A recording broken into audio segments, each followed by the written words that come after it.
Hello guys, അങ്ങനെ നമ്മുടെ ചന്ദ്രകാന്തത്തിൽ ഒരു വമ്പൻ ട്വിസ്റ്റ് തന്നെയാണ് വരാൻ പോകുന്നത് കൂട്ടുകാരെ. നമ്മുടെ നന്ദ നമ്മുടെ ഗൗരിമോളെ കാണാൻ ഇന്ദീവരം വീട്ടിലേക്ക് വരികയാണ്.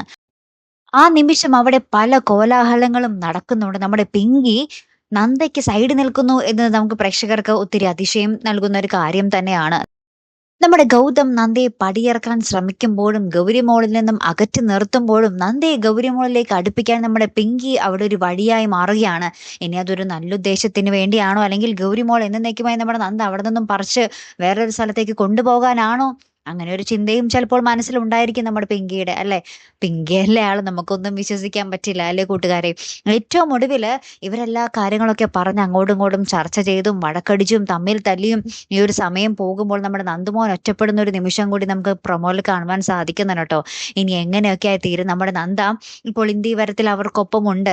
പതുക്കെ പതുക്കെ നമ്മുടെ ഗൗതമിന്റെ മനസ്സിലേക്ക് നമ്മുടെ ഗൗരിമോള് ആ ഒരു സ്വന്തം ചോര വന്ന് പതിച്ചതുപോലെ നമ്മുടെ നന്ദയും വന്ന് പതിക്കുമോ? അങ്ങനെയെങ്കിൽ നമ്മുടെ പിങ്കി എങ്ങനെ അതിനോട് പ്രതികരിക്കും എന്നുള്ള കാര്യങ്ങളൊക്കെയാണ് നമ്മുടെ ചന്ദ്രകാന്തത്തിൽ ഇനി വരാൻ പോകുന്നത് കേട്ടോ. അപ്പൊ എന്തായാലും മറക്കാതെ കാത്തിരുന്ന് കാണാം. അപ്പൊ അടുത്തൊരു വീഡിയോയുമായി വരുന്നത് വരയ്ക്കും ഗുഡ് ബൈ.